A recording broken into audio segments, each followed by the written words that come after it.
number. The three resistors 5 ohm, 10 ohm and 30 ohm are connected in parallel with battery of voltage 6 volt. ठीक, calculate the value of current across each resistors. दूसरा, the value of potential difference across each resistors. and third में आपको find out करना है find total current in the circuit. यानी एक circuit given है आपके पास, उस सर्किट में टोटल 3 रेसिस्टर्स है, 5 ओम का, 10 ओम का और 30 ओम का. तीनों ये रेसिस्टर्स आपस में पैरेलली कंबाइन है उस सर्किट. ठीक, उस सर्किट का टोटल वोल्टेज आपका 6 वोल्ट है. टोटल वोल्टेज कितना है? 6 वोल्ट. तो आपको अब ये बताना है कि करंट हर एक रेसिस्टर्स के पास कितना जा रहा होगा, पोटेंशियल डिफरेंस हर एक रेसिस्टर्स के पास कितना जा रहा होगा और उस सर्किट का टोटल करंट कितना होगा. ठीक है, तो आपको दो चीज बताया गया था, एक सीरीज में और एक पैरेलल में. केस क्या था कि सीरीज में हम लोग पढ़े थे. ठीक, सीरीज में क्या पढ़े थे कि सीरीज में करंट सेम रहेगा, पोटेंशियल डिफरेंस हर एक रेसिस्टर्स के पास अलग अलग होगा. पैरेलल में पढ़े थे कि करंट हर एक रेसिस्टर के पास अलग अलग होगा और पोटेंशियल डिफरेंस सेम होगा.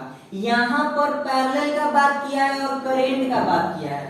ठीक है, पैरेलल का बात किया है, फिक्स है कि केवल पैरेलल कॉम्बिनेशन का बात करेंगे. तो पैरेलल कॉम्बिनेशन में करंट हर एक रेसिस्टर के पास अलग अलग होता ही है, लेकिन पैरेलल में पोटेंशियल डिफरेंस हर एक रेसिस्टर के पास सेम होता है जो टोटल सर्किट में होता है.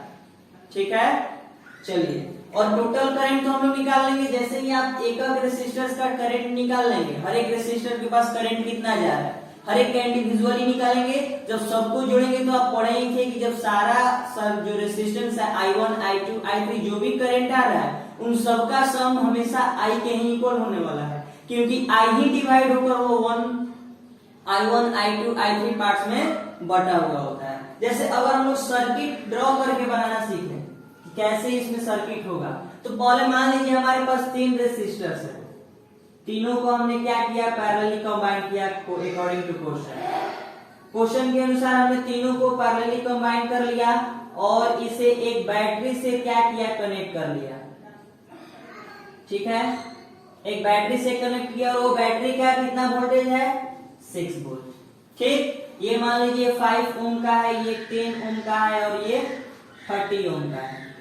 ठीक है, यानी क्वेश्चन के अनुसार जो गिवन है हमारा सर्किट यही होने वाला है. सर्किट में आपको बताना है कि 5 ओम के पास कितना करंट जा रहा होगा, 10 के पास कितना करंट जा रहा होगा, 30 के पास कितना करंट जा रहा होगा और 30 के पास वोल्टेज कितना जा रहा है, 10 के पास वोल्टेज कितना जा रहा है, 5 के पास वोल्टेज कितना जा रहा है और पूरे सर्किट में करंट कितना है. यही 3 चीज आपको निकालना है. ठीक है, तो आपको पता है कि ये पैरेलल है, तीनों का तीनों पैरेलल है, इसका मतलब करंट तो श्योर है कि तीनों के पास अलग अलग जाएगा, लेकिन पोटेंशियल डिफरेंस तो वही ना जाएगा जो इसके पास टोटल है. यानी फिक्स है कि पोटेंशियल डिफरेंस 5, 10 या 30 कोई भी हो, जाने वाला 6 वोल्ट ही है. यानी दूसरा का आंसर ऐसे ही मिल गया.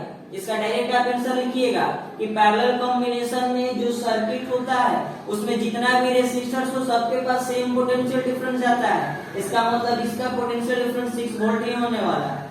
ए नंबर के लिए हम लोग बात करेंगे, ए नंबर देखेंगे. ठीक है, क्या हम लोग पढ़े हैं, यहाँ पर ध्यान से देखिएगा. अगर तो हम लोग एक चीज पढ़े हैं कि ओम्स लॉ से हमारा फॉर्मूला आता है V is equal to I into R. वहां से यदि I का फॉर्मूला निकाले तो होगा V by R. ठीक है, ये जो करंट इसका टोटल होगा वो I ही ना होगा. यहां तक करंट I गया होगा, यहां से करंट 3 पार्ट्स में बढ़ गया होगा. तो यहां पर सपोज कर रहे हैं कि I1 हमारा करंट गया है, ये करंट I2 गया और ये करंट I3 गया है. ठीक है, इसको लेट कर लिए कि ये R1 है, ये 10 ओम वाला मान लीजिए हम लोग का R2 है और ये R3 है.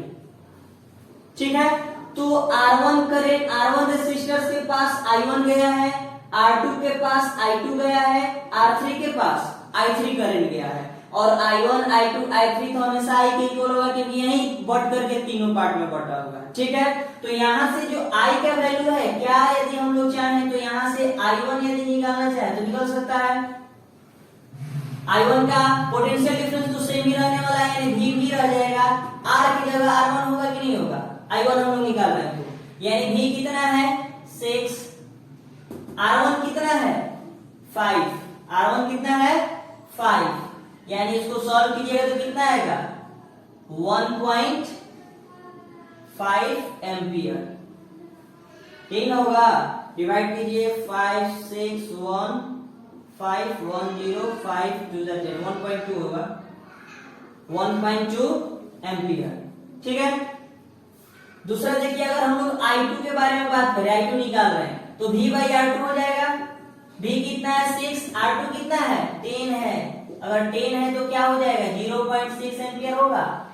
अगर हम लोग यहां से I3 निकाले, ठीक है, तो V by R3 is equal to क्या हो जाएगा 6 बाई 30 होगा। ठीक, तो ये कटेगा मान यहां से इस तरह से इजी बना लीजिए, इसको 3 into 10 कर दीजिए, तो 3 2 जा 6 और ये हो जाएगा 0.2 एम्पियर। क्लियर है? तो ये हमारा आ गया, हर एक रेसिस्टर के पास अलग अलग करंट, ईच रेसिस्टर के पास वैल्यू ऑफ करंट निकालना था। तो R1 के पास I1 गया 1.2 एम्पियर, R2 के पास I2 गया 0.6 एम्पियर, R3 के पास I3 गया 0.2 एम्पियर। अब बात करते हैं हम लोग दूसरे का, B नंबर का। ये A वाला बन गया हम लोग का। अगर B का आंसर का बात करें तो हम लोग को पता है कि पैरेलल कॉम्बिनेशन में, ये पैरेलल कॉम्बिनेशन है, वोल्टेज हर एक रेसिस्टर के पास सेम जाता है। इसका मतलब यहाँ पर जो V1 होगा, V2 होगा और मान लीजिए V3 होगा, ये V के इक्वल होने वाला है। ठीक है, और V आपका आंसर में है कितना, V is equal to 6 volt है, यही आंसर होगा।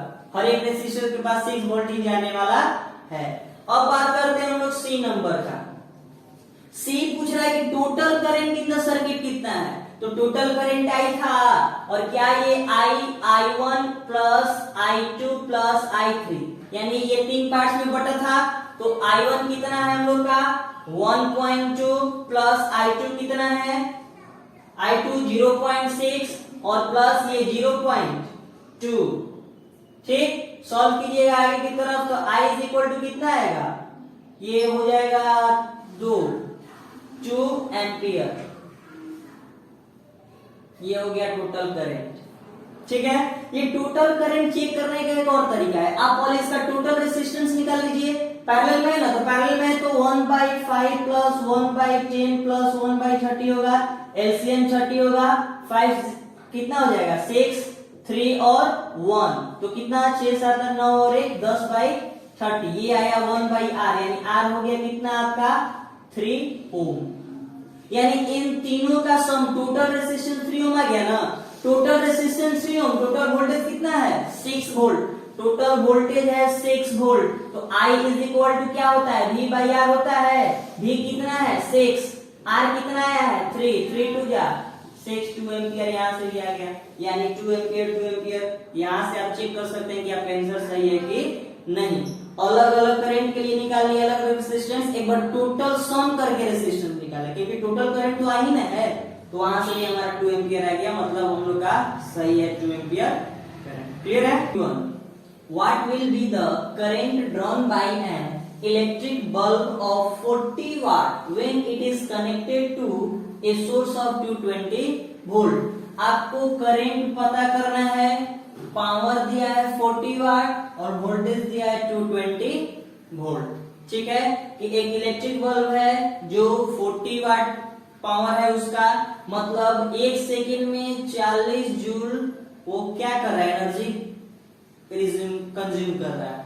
वाट का मतलब क्या है जूल पर सेकेंड, यानी 1 सेकेंड में 40 जूल एनर्जी कंज्यूम कर सकता है, कर रहा है। ठीक है, जब इस रेट से एनर्जी कंज्यूम कर रहा है तो 220 वोल्ट पर ये कितना करंट कैरी कर रहा होगा, यही आपको बताना है। ठीक है, तो आपको एक्चुअल में करंट बताना है पावर और वोल्ट से रिलेटेड। तो पावर का हम लोग कितना फॉर्मूला पढ़े, 4P is equal to W/T।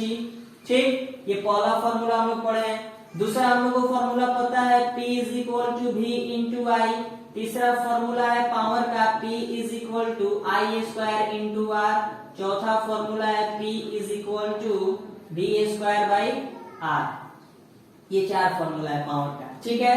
Work done time, voltage, current, current, resistance, voltage, resistance. तो आप खुद से जरा देखिए कि क्वेश्चन के अनुसार न्यूमेरिकल बनाते समय आप ध्यान दीजिएगा क्या करना है। पहला आप गिवन को छांटिए, तो गिवन देखिएगा तो दिया है पावर कितना है, तो 40 वाट, ठीक है। दूसरा गिवन में आपको पोटेंशियल डिफरेंस मिलेगा 220 वोल्ट। तीसरा आपको आई दिखाई देगा कि ये आपको निकालना है।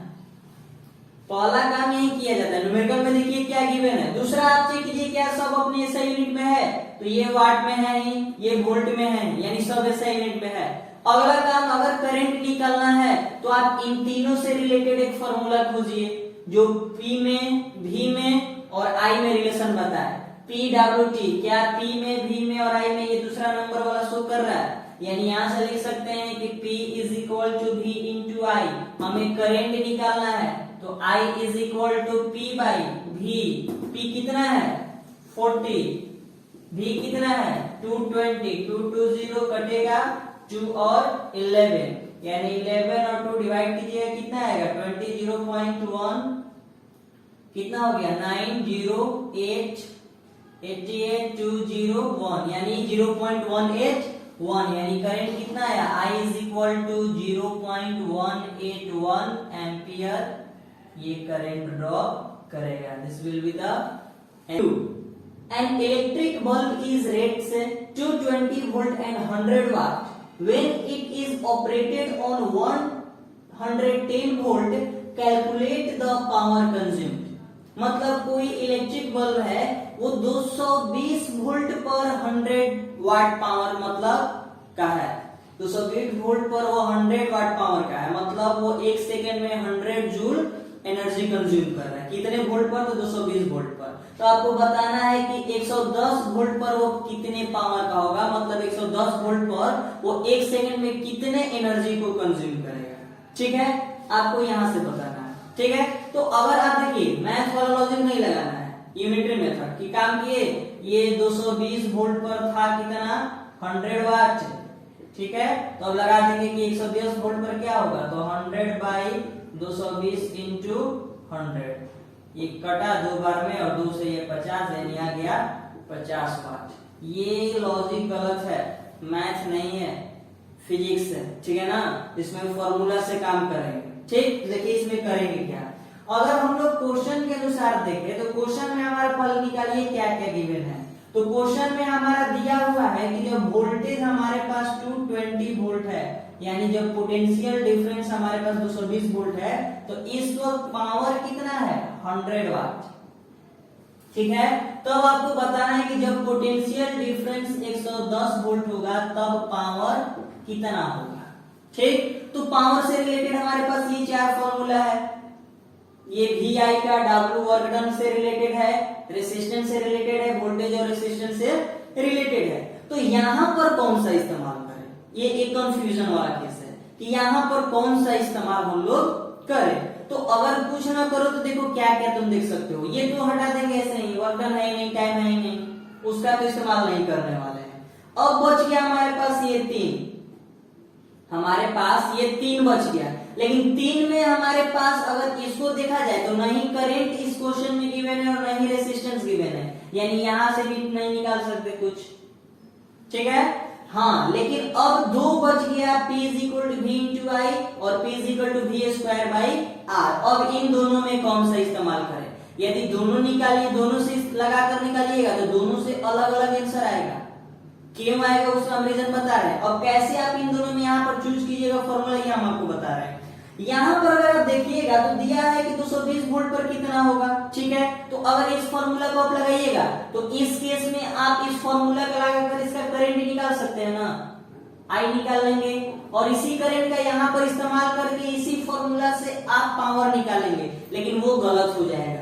क्यों, क्योंकि करंट फिक्स है थोड़ी ना, ये इस सर्किट में बोला ही नहीं गया है कि यहाँ पर जो रेसिस्टेंस होगा वो पैरेलल है कि सीरीज में है।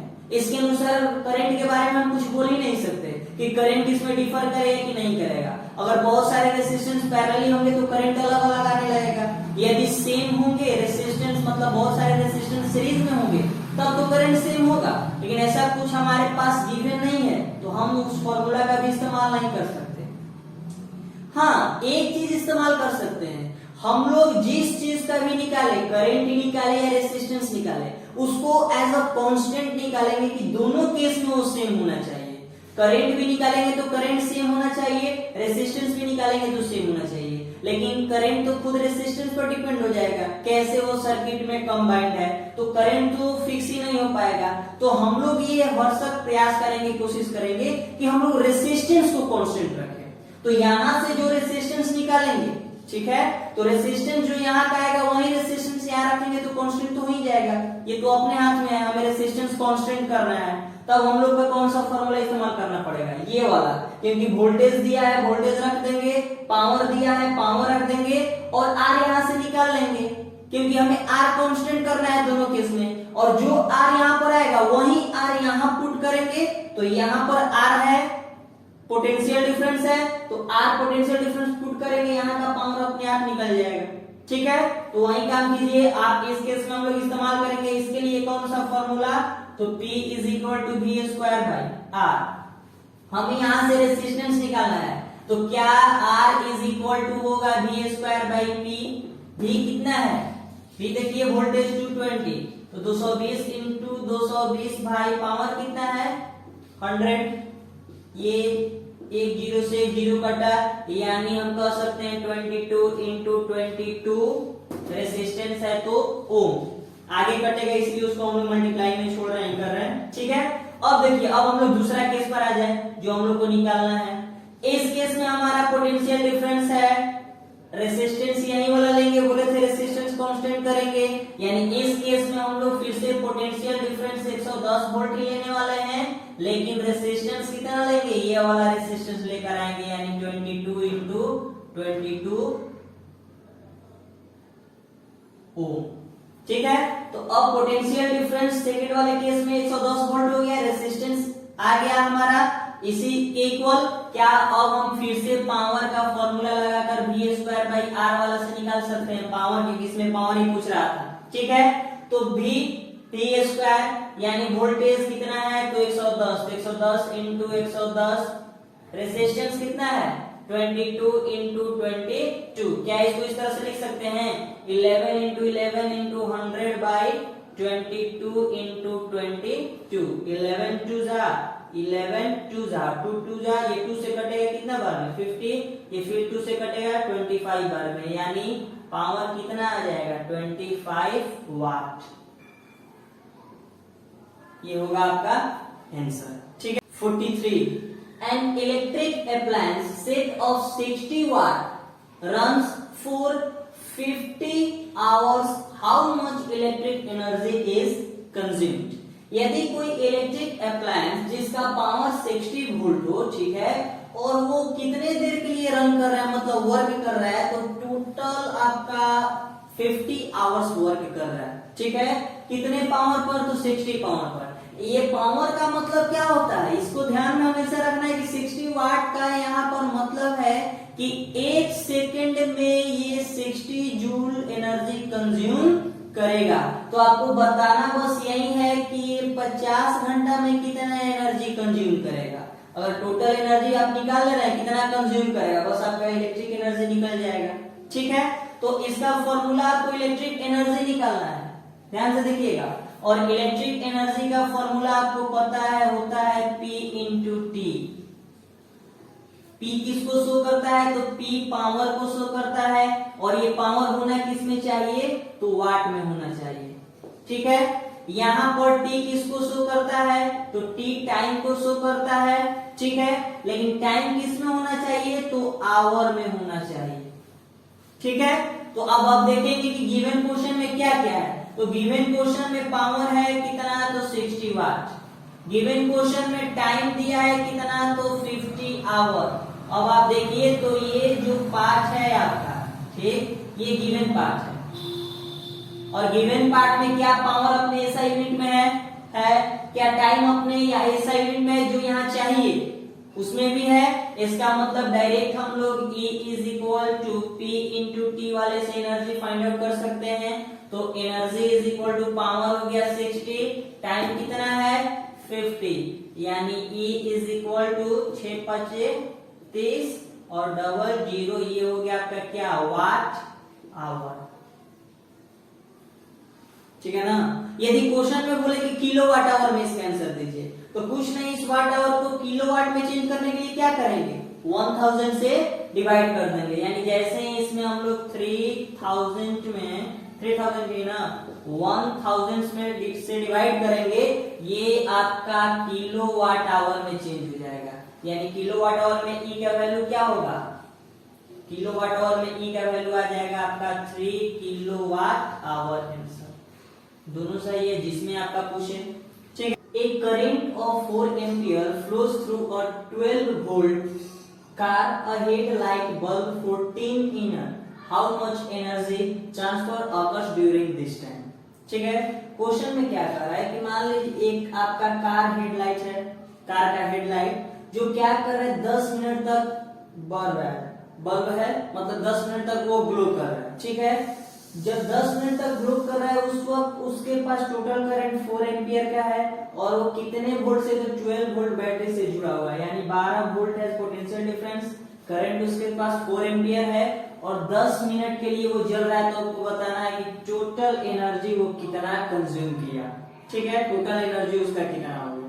ठीक। तो अगर हमें एनर्जी निकालना है तो हमें पहले एनर्जी का फॉर्मूला आना चाहिए। पहले लिख लेंगे गिवन हमारा क्या क्या है। ठीक है।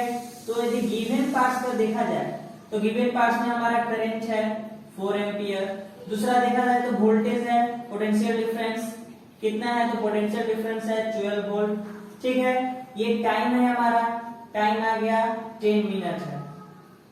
ठीक। ये हमारा गिवन पार्ट्स है, गिवन पार्ट्स तो हो गया। अब अगर है क्वेश्चन के अनुसार, तो क्वेश्चन में हमसे एनर्जी पूछा है।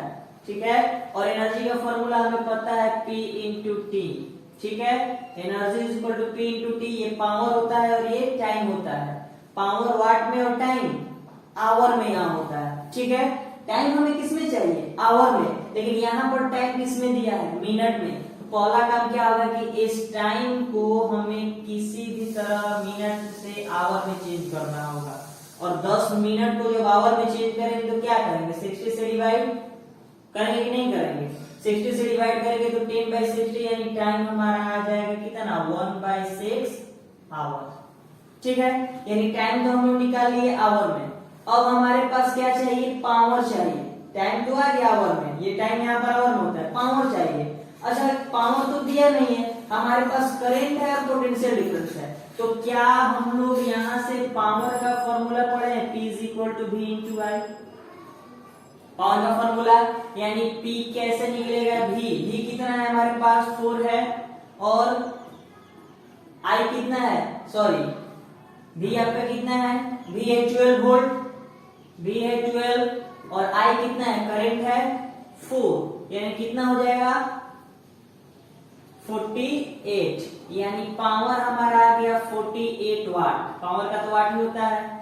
ठीक है। अब खुद से देखिए कि यहाँ पर पावर निकल गया, यहाँ पर टाइम निकल गया। क्या अब इस फॉर्मूला का इस्तेमाल करके और इन दोनों का यूज करके पावर का और टाइम का हम लोग एनर्जी निकाल सकते हैं। यानी यहाँ से E इज इक्वल टू क्या आएगा, P कितना है 48 मल्टीप्लाई टाइम कितना है 1/6 कटेगा 6 बार में, कितने बार में कटेगा 8। ठीक है। यानी E एनर्जी कितना आ गया 8 और ये 8 किसमें था, तो पावर था वाट में, तो वाट, और टाइम था आवर में, तो वाट आवर। ये हो गया इसका यूनिट। ठीक है। 8 वाट आवर। लेकिन यदि आपसे कोई पूछे कि इसका वैल्यू कमर्शियल यूनिट में क्या होगा, तो कमर्शियल यूनिट मतलब क्या, किलो वाट आवर, यानी वाट आवर को आपको किलो वाट आवर में चेंज करना है। तो इसके लिए कुछ नहीं करना है, जब एनर्जी कमर्शियल यूनिट में पूछे तो आपके पास वाट आवर तो दिया है ना, कितना है 8, इस 8 में आप 1000 से डिवाइड कर दीजिए, ये किलो वाट आवर में आंसर आ जाएगा। यानी एनर्जी इज इक्वल टू क्या आ जाएगा 0.008 किलोवाट आवर एनर्जी। ठीक है। तो 0.008 किलोवाट आवर एनर्जी ठीक, ये भी हो गया। और नहीं तो 8 वाट